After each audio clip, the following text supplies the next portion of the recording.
Koinant, good evening, fellow South Africans and citizens of the world.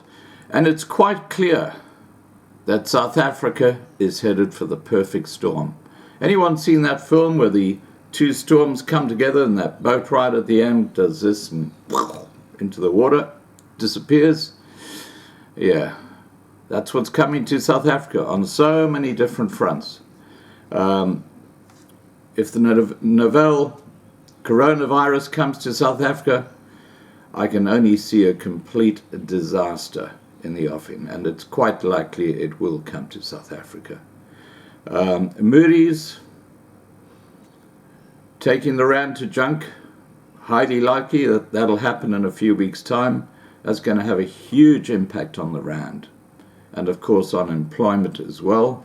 There will be hundreds of thousands, if not millions, of people, mainly black people, who will be out of jobs as a result of the rand going to junk. Now, we also have the municipalities. They're in absolute chaos, and that's becoming clearer by the day.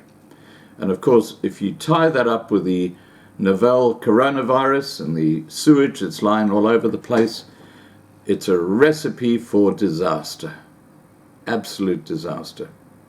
And then on top of this, just to add a bit of spice to this dismal pie, we have the ANC government changing the parts of the bill, playing at the edges with the bill when it comes to expropriation of land without compensation.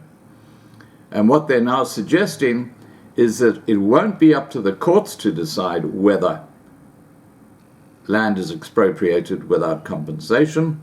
It'll be up to a bunch of their own cadres, their own little committee elected by the ANC, who will have the overriding vote or decision making on what land cannot be expropriated, whether it can be expropriated without compensation, and all those sort of things. You can see the way the ANC are just trying to control and manipulate things is quite outrageous, quite honestly. In fact, when Moody's put the land bank to junk, just to show how ahead of the curve they are thinking, let's understand that if, for example, the ANC set up this little ad hoc committee and they start expropriating land without compensation, they're going to be liable for the debts to banks, because a lot of these farms have huge loans to the banking area.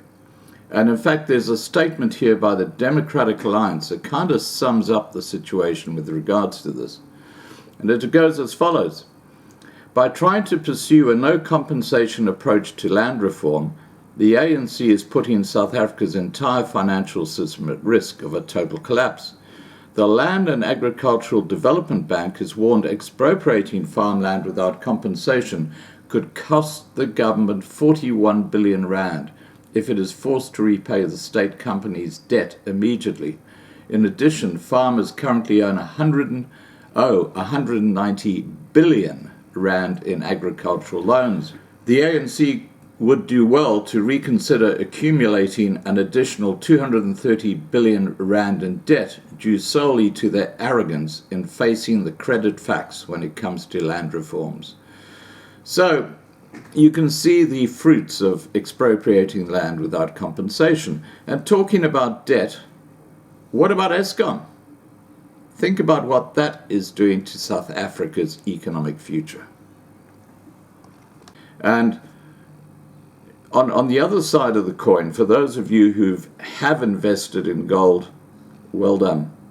We've been talking about this now for 6 months, I guess. I've been saying to people, look, get your money out of the rand and put into physical gold. Gold hit over 23,000 rand an ounce just today. Over 23,000 rand an ounce. That's huge. And when I was in the bank, back in about 1975, 1976, an ounce of gold would have cost you about 30 rand. Think about it. Now it's over 23,000 Rand.